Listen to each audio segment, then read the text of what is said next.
Welcome to Jewish Boy Calls His Mother.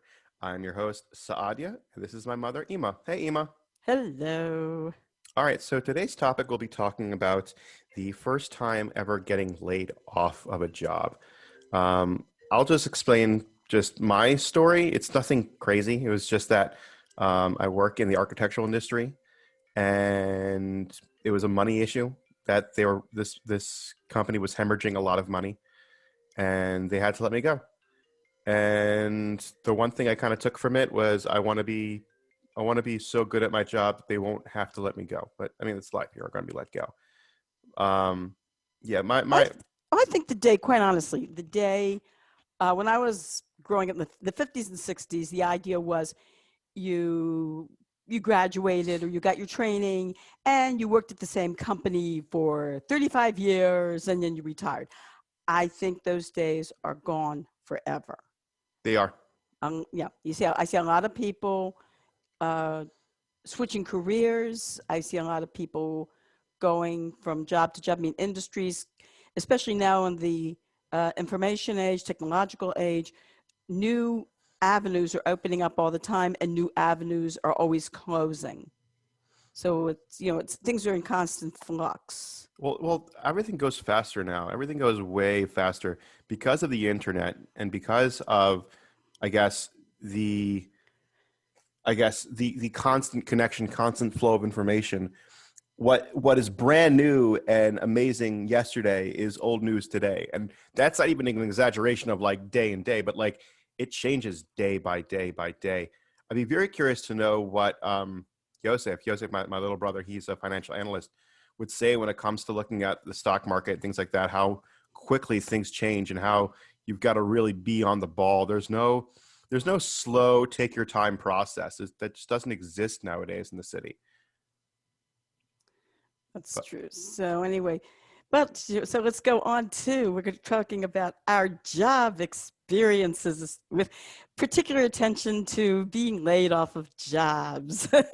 yeah. So I've been laid off. Let's put it this way: every time I've been fired, I've been very tempted to say to them, "That's okay. I've been fired from better jobs than this." So there was well before I really got into the work world when I was I think I think I was in like my first year of college, I wanted to be I saw an ad for some family that wanted a private math tutor to tutor their son. So I took the job. And after about a month of tutoring him, they called me and said, guess what? The past 3 math tests, he got A's. He got hundreds. You did a great job. Now we don't need you. We're firing you. See, that's what's so funny. That's what's so funny. Sometimes it's like you do a good enough job that you're no longer needed. That's what happened with that one. Oh wow. And then there was you were talking to me before about my experience working at I'm not going to say the name of the company. We're talking about a hamburger place. Oh, You know, it was one. At that fact, it just this hamburger place just opened. It was a new chain that just opened. Ema. This happened in the 1960s. Yes. You're a semi-retired teacher, and this job is famous for being called this job. You can tell what company you worked for. I can't. I I have to. don't. I don't want to because it's still around. So Oh, anyway. Ema, your story won't matter. But But anyway, so here's what happened. I had just graduated high school. It was summer. It was my very, very first job. I was desperate for money. And so I was working at this hamburger joint, and in come these 2 boys who tortured the living daylights out of me, really bullied me, teased me, put me down, all through 6th grade through 12th. So they come in and they order French fries with extra ketchup. All right, I gave them extra ketchup, no problem. So later on, I decided I wanted to glean the the efforts of my work. So I took the broom and the dustpan and told the manager I was going to go out and sweep the floors. I wanted to see their reaction. The manager loved when you clean. Picking up the broom and the dustpan, saying I'm going to go sweep the floors, just endeared him to you because who the heck would want to do that? So I went out and I'm sweeping around their table and I hear them opening up the French fries. And then there was silence. And then I went to hear one of them say, "My God, it looks like spaghetti." Then there uh, was the obnoxious girl, also real snob, totally snubbed me, treated me like dirt all the way from 6th grade to 12th. And she came in and ordered a hamburger with extra mayonnaise. Sure, no problem. Well, I don't know what happened with that because she took it to go. So I oh, wasn't able to shoot, enjoy the fruits of my shoot, shoot, labors. shoot. Oh, wow. Then there was another job I had with a company that's no longer in existence. It was called Pantry Pride. It was a grocery. And the, oh God, what can I tell you? They did all sorts of things that were really very dishonest, if not illegal. First of all, they had women there. This is behind the deli counter that had been working for years and years and years. And they always passed them over for promotion to manager in favor of some new raw guy that didn't know what was going on. Then they had these two cheeses. One they labeled as imported Swiss cheese, the other they labeled as domestic. They were really the same cheese. There was no difference. It was two packages of the same company, the same cheese. But if the person asked for imported, then you would have to charge them 10 cents extra. See, I didn't like that idea. I was gonna Yeah, say what? what's interesting about that is that I think there are some that is a marketing ploy, and I've seen it Mm-hmm. where people talk about, oh, it's premium, something is premium or exclusive, and you go ahead and look into it, and like, there's really nothing to it. There's really not that much or anything at all.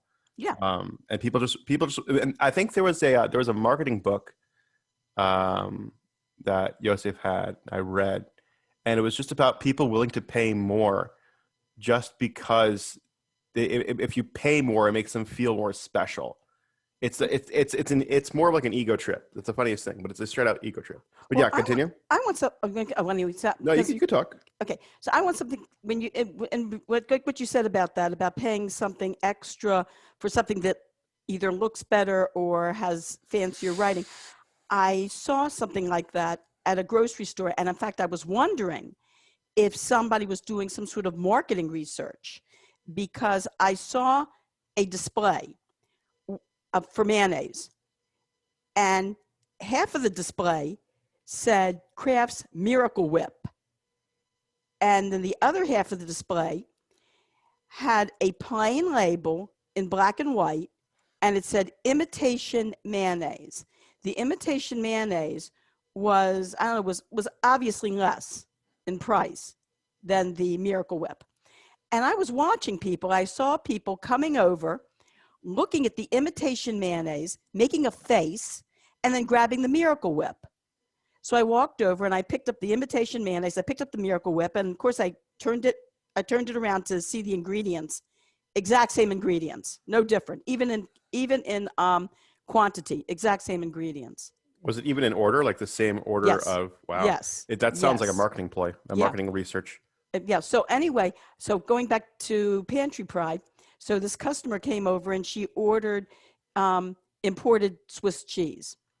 So I, gave her the cheese, but I couldn't find it. I didn't want to overcharge her, so I charged her the lower price. And instead of getting the hint, this nasty woman took the cheese and threw it at me. Why'd you throw it at you? I don't get it. She threw it back to me. She threw it back, and she goes, "I told you I wanted imported." Oh, shit. So I said to her, "Ma'am, I'm going to give you a slice of imported, and I'm going to give you a slice of domestic. You sample them and tell me if there's a difference." She still doesn't get the hint. I'm trying to help her. She thinks I'm trying to cheat her.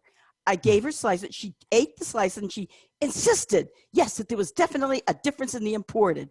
Oh I my said, God. okay. Now, if I had, now as an older person, older and wiser, because I was only 19 years old when I had that job. As an older and wiser individual, what I would have done now, I would have said to her, "Oh, ma'am, this is important. I remember this is important, but I made a mistake. I accidentally charged you the lower price. So since it was my mistake, you may have it for the lower price." That's what I should have done, but I'm older and what can I Older, say? wiser. I think less aggressive. I think as a kid, as a teenager, you're more. There's more anger. I want to say anger. I want Yes. to say anger. Oh, it is. Yes, Why is there so much there anger? is. You're right. As a teenager, you know what it is? I Yes. think you build up resentment when you're a kid, and you learn how to verbally express yourself and your frustrations from when you were a child to when you're a teenager. I don't know. I was watching an AB Hoffman interview, Hmm. and it was very interesting. He was saying that like you need rebellion, because if you don't have rebellion, then you're not going to grow. If you don't rebel against what's going on around you, you're not going to really grow as a person or as a society. And that's why it's so important. And I think that's why, in a way, Hashem, God made it where it's like teenagers are the angry ones in order for them to help grow the world and elevate the world. In a way, I think Interesting. it's an interesting point. Oh, by the way, I think did you have a few of A.B. Hoffman's books, or was it Tati? Tati did. Oh, he was into it. I think so. Yeah, Yeah, yeah, but he was well, hardcore. you know what happened to A.B. Hoffman later on? What he became?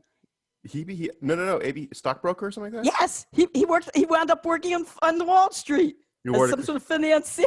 Oh, it's funny. But he The committed very suicide in '89. No, no, no, not that I know of. no, he He committed died. suicide. Are you, are you sure? Because I thought Yeah. he died of natural causes. Well, it was a debate. It was a debate because he Mhm. was taking his medication, but he kind of overtook his medication, and Oh. his friend that was with him since like the Chicago trials, Hmm. um, he said that like he doesn't believe he committed suicide, but the coronary report was like he committed suicide. There was no way that this amount of medication in Hmm. somebody was done by accident. Hmm. I think what it is as a teenager, like when I think back to my teenage years and my 20s, I had this very strong sense of justice and wanting to set the world right, and this horrible feeling that every liberal cause was a matter of life and death, and the world was going to explode if we didn't solve social injustice. Yeah, I'm getting that. I'm aging out of that right now. I'm really aging out of that. But yeah, so back to the your first job. So it seems like these were the first like Mick jobs, so to speak. But what was your first official job as a teacher that you were laid off at? This job, I wasn't laid off. I quit. It was Oh, I taught in Baltimore City. ooh, Taught music in represent. Baltimore City. In a neighborhood where before we would walk out to our cars, there was one teacher who would reach into his pocket, take out a gun, put 6 bullets in it, and say, "Okay, I'm ready to go now." Jesus Christ! Oh my God! Oh wow! And the first day on the job, one teacher walks into my room and he says to me, "You know, the only reason you have this job is because they need to have racial equality and they needed to hire a white teacher." Oh God! And then the janitor walks in one day after school. I was like putting up like all sorts of things in my room, for music, signs, you know what I mean? Pictures of notes, pictures of, all different music Teacher things. things. Yeah. And he says, "Oh," he says, "I see you have Miss Butler's room. Poor Miss Butler, poor Miss Butler." Oh no! He says, "She got on the wrong side of Joe and his cousins." Joe was a student at the school. Let's put it this way. He was one of the star pupils of the school. And he says, "She got on the wrong side of Joe and his cousins came and they took care of her. Oh, did they beat her up? Poor Oh Miss my Butler, God! poor Miss Butler." It's like, yeah, this is going to be an interesting teaching job. So Uh, anyway, sure. Joe was in my music class and, whatever. And so a few months passed, and after, like towards the end of the year, all of a sudden Joe disappeared, and I heard through the grapevine that he had been eh, suspended, expelled, whatever, So I was doing a music program on the last day of school, and I'm playing the piano, and I hear a voice behind me say, "Hello, Miss Dickman." And I turn around and I go, well, Joe, hello. And he's smiling. And I look and I see a whole group of very tall, strong young men all taking up the first row. And I bet those are your cousins. He goes, yes. Oh God. Oh my goodness. Oh, that's good. Oh, that's good. It's see what's it's interesting about when it comes to losing your first job. When you lose your first job and like, I guess when you're 19 or 18, I guess it feels pretty heavy. But I think over time you just get used to it. Because for me, and I lost a couple of jobs just because it's just the finances, especially because of Corona, and you know, I just work in a brutal industry, and I'm just getting used to it. Where I just feel like, okay, time goes in, time goes out. But I think, like, I guess also it's like I don't have a lot of responsibilities. I don't have a wife or kids. But I remember, Tati getting stressed out with having a wife and having what at the time 7 children when he lost his job from working for the pharmacy, and I then believe him so. having Yeah. yeah. Well, but we put it together. I never worried during those years because your father was not a lazy guy. And I knew he would do everything he could to keep us financially afloat and to take care of us. And he did. And also your grandfather, his father was very nice. He paid our medical insurance, Mm. which was a big help. Um, and your father went downtown to social services and applied for every single benefit that we could possibly get, food stamps, unemployment. Actually, we were better. We actually did better financially for a while than, Well, that's the whole yeah, point of these programs is yeah, so you are safe. So when you lose a job, you aren't starving. yeah. I think that's the whole point. I think it's just these And programs aren't a yeah. joke. And then later on when the programs ran out, like he really tried very hard, applied for all sorts of jobs, and he took a lot of odd jobs, which helped. Um, I did daycare, Mm-hmm. and I did daycare, and I also gave music lessons. I think, yeah, I also taught Hebrew school, and I mean, we did a lot of odd jobs, and between the two of us, thank God, uh, things, we didn't have money for luxuries, but we also had a lot of people, Baruch Hashem, in the community that helped us, uh, like a Yontif time. I think that's when they set up Abbas Yisrael, Yeah. and we Well, also explain that for a little bit okay. for our Abbas listeners. Yisrael is a basically it's a charity project that's run in the Jewish community for families in need. And for many years, we were on that, and they helped us out a lot. They sent us vouchers. A lot of businesses have paid into it and sent vouchers for gift vouchers for low-income families in the community. And things, thank God, things did work out. Yeah, I mean, When your father, thank God, finally got his steady job with the state of Maryland, we thanked them very much. And as a matter of fact, we gave them a very nice contribution. We sent them a thank you card and gave it, like I said, a very nice contribution to thank them for all their years of help. yeah, But I want to go back though to, like, say, jobs, like losing jobs. I want to go back to something because sure. um, um, when I think about jobs that I've been fired from, some jobs I felt that I didn't deserve to be fired, that I felt that the person was not managing it correctly. Other jobs I look at, I say, yeah, I can understand why they fired me because, like my first teaching job in New York, I did not manage the class well at all. It was my first real teaching job.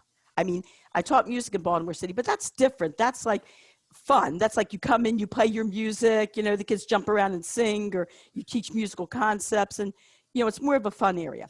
This was a regular classroom job in New York, regular classroom. And so I had not had experience teaching a regular, like English, math, spelling, that type of thing. And at that time, I my educational training was in the idea of freedom and open classroom and children expressing themselves.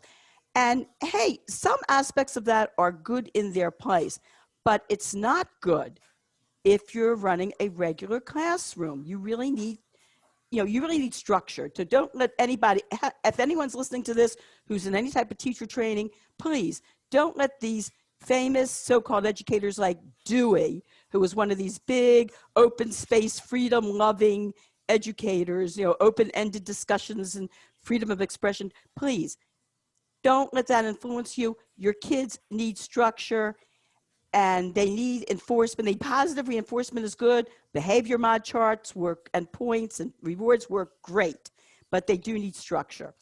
Anyway, so that's just for anybody who's out there who's in teacher education. So I lost that first job, but the funny thing was I was supporting myself in New York. I was living in a basement apartment, and my first thought when I got fired from that job was, oh my, what is my mother going to say? Oh, God. And would you believe I was talking one time to this Black lady who's a very high-paid professional lady years later, and she had been also fired like that from her first job. And we both laughed because she told me she had the exact same thought. God. Yeah. You're always worried about your mother. Well, when you're out on your own, finally, when you declare your independence and you're supporting yourself, oh, come on, you don't want to have to go back home to mama. Yeah. And what is she going to say, especially when she didn't want me moving to New York anyway in the first place?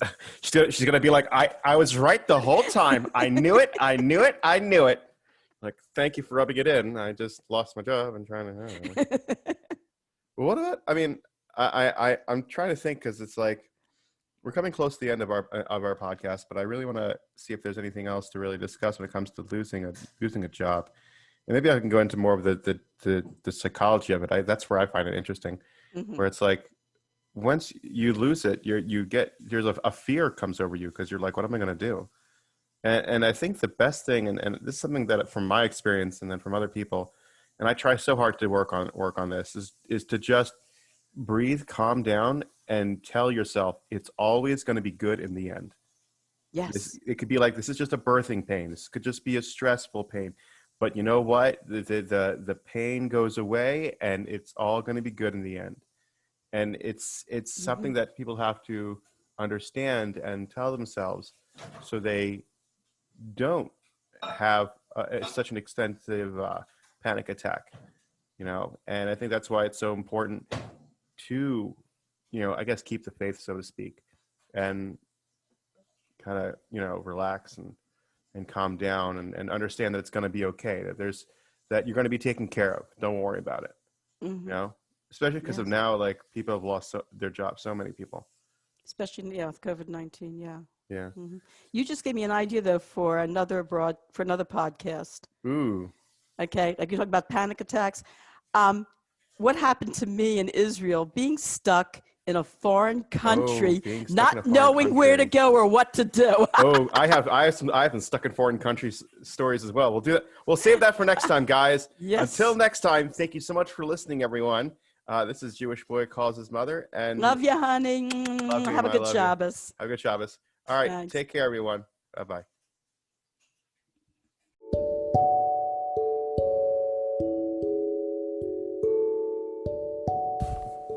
Hi, thank you for listening. Be sure to subscribe and share. I really appreciate it, and my mother does as well.